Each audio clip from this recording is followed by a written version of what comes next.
नमस्कार। तो आज हम लोग चलते हैं राजस्थान की रंगीन दुनिया में और वहाँ के जो मशहूर लोक नाट्य हैं उनको थोड़ा और करीब से जानेंगे। ये सफर हमें इन कलाओं की आत्मा को समझने में वाकई बहुत मदद करेगा। तो इस सफर में हम देखने क्या-क्या वाले हैं। सबसे पहले हम भवाई और कठपुतली से शुरू करेंगे। फिर चारबैंत, तमाशा और स्वांग की दुनिया में कदम रखेंगे। इसके बाद नौटंकी की कला को समझेंगे। फिर धार्मिक लीलाओं को जानेंगे और आखिर में देखेंगे कि पारसी थिएटर में राजस्थान में क्या बदलाव लाए। तो चलिए सफर शुरू करते हैं। सबसे पहले बात करेंगे राजस्थान की दो सबसे खास कलाओं की, भवाई और कठपुतली। और इनमें भी सबसे पहले जानते हैं भवाई के बारे में। अब देखिए, ये जो भवाई कला है ना, ये आई तो गुजरात से है, लेकिन राजस्थान ने इसे ऐसे अपनाया है मानो ये यहीं की हो। खासतौर पर वो इलाके जो गुजरात से सटे हुए हैं, वहां तो आज भी इसकी शानदार प्रस्तुतियां देखने को मिलती हैं। अच्छा, इस कला की शुरुआत किसने की? तो इसका श्रेय जाता है केकड़ी अजमेर के बाघाजी जाट को।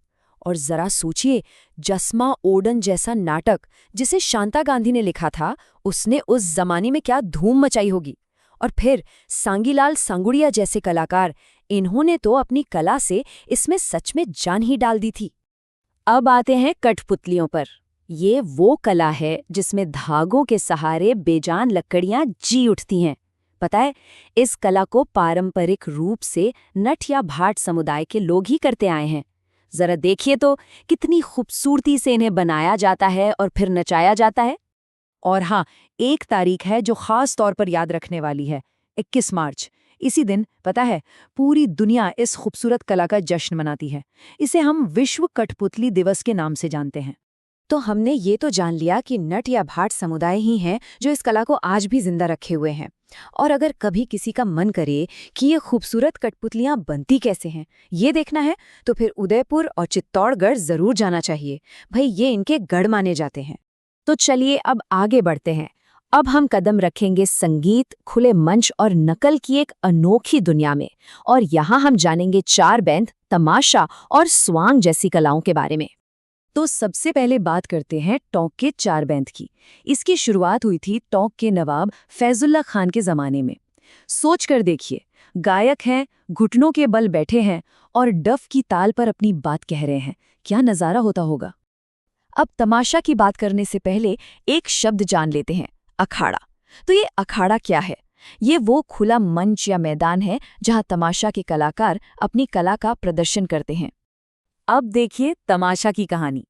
ये कला आई तो महाराष्ट्र से थी, पर जयपुर की मिट्टी में ये कुछ ऐसी रची बसी कि बस यहीं की होकर रह गई। ये हुआ था जयपुर के शासक सवाई प्रताप सिंह के समय में, जब बंशीधर भट्ट ने इसे यहाँ बहुत लोकप्रिय बनाया।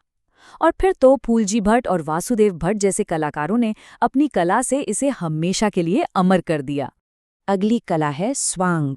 अच्छा, जो स्वांग करता है उस कलाकार को क्या कहते हैं? उसे कहते हैं बहरूपिया। मतलब एक ऐसा कलाकार जो किसी का भी रूप धर ले, किसी भी किरदार में ढल जाए।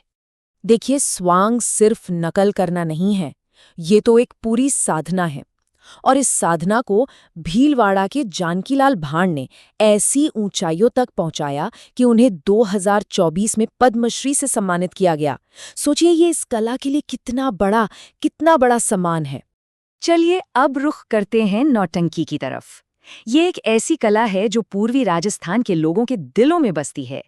कह सकते हैं कि ये वहाँ के सांस्कृतिक जीवन का एक बहुत जरूरी हिस्सा है।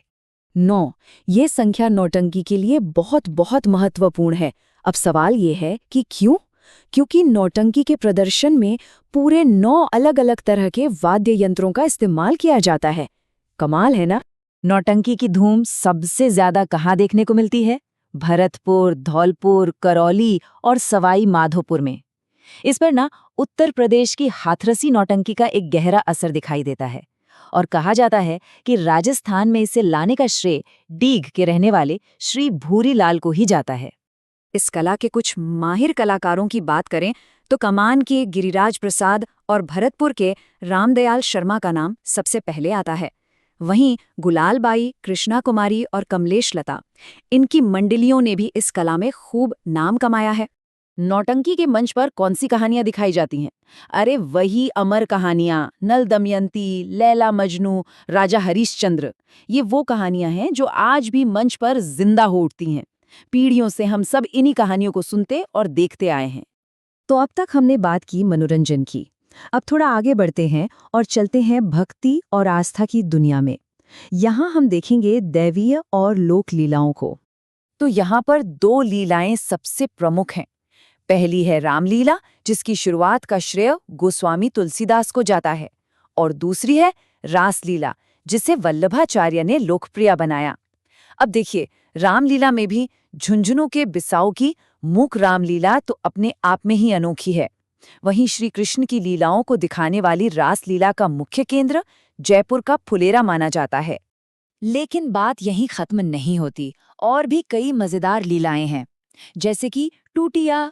इसमें क्या होता है कि जब बारात चली जाती है तो दूल्हे के घर की औरतें हंसी मजाक में एक नकली शादी करती हैं।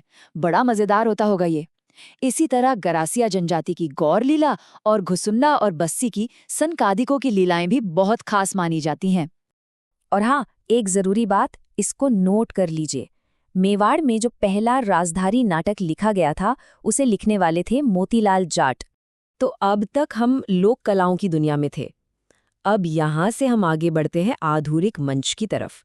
हमारा आखिरी पड़ाव है राजस्थान का पारसी थिएटर, और इसने तो यहाँ रंगमंच का पूरा चेहरा ही बदल कर रख दिया। तो हुआ ये कि पारसी थिएटर ने राजस्थान में एक नई तरह के मंच नाटकों की शुरुआत की। जयपुर और अलवर में महबूब हसन ने इसे काफी लोकप्रिय बनाया। और ये जो खूबसूरत इमारत हम देख रहे हैं, ये है जयपुर का राम प्रकाश थिएटर, जो राजस्थान का पहला आधुनिक थिएटर था। तो इसकी कहानी ये है कि साल 1878 में जयपुर में बना राजस्थान का पहला पारसी थिएटर, नाम था राम प्रकाश थिएटर। और इसे बनवाया किसने था? महाराजा राम सिंह द्वितीय ने। अब इस नए दौर के रंगमंच ने कई बड़े कलाकार भी दिए। नाम सुनिए, माणिक्यलाल डांगी, गणपत लाल डांगी और कन्हैया लाल पवार। सच कहें तो ये उस समय के असली सितारे थे। और ये जो विरासत थी ना, ये सिर्फ जयपुर तक ही नहीं रुकी। झालावाड़ की भवानी नाट्यशाला हो या बीकानेर का गंगा थिएटर, ये आज भी उस सुनहरे दौर की कहानी सुनाते हैं। इन इमारतों को देखकर ही अंदाजा होता है कि राजस्थान में मंच कला की जड़ें कितनी गहरी हैं। पर हाँ, आज के इस आधुनिक युग में इन पारंपरिक कलाओं का भविष्य क्या होगा, ये एक बहुत बड़ा सवाल है।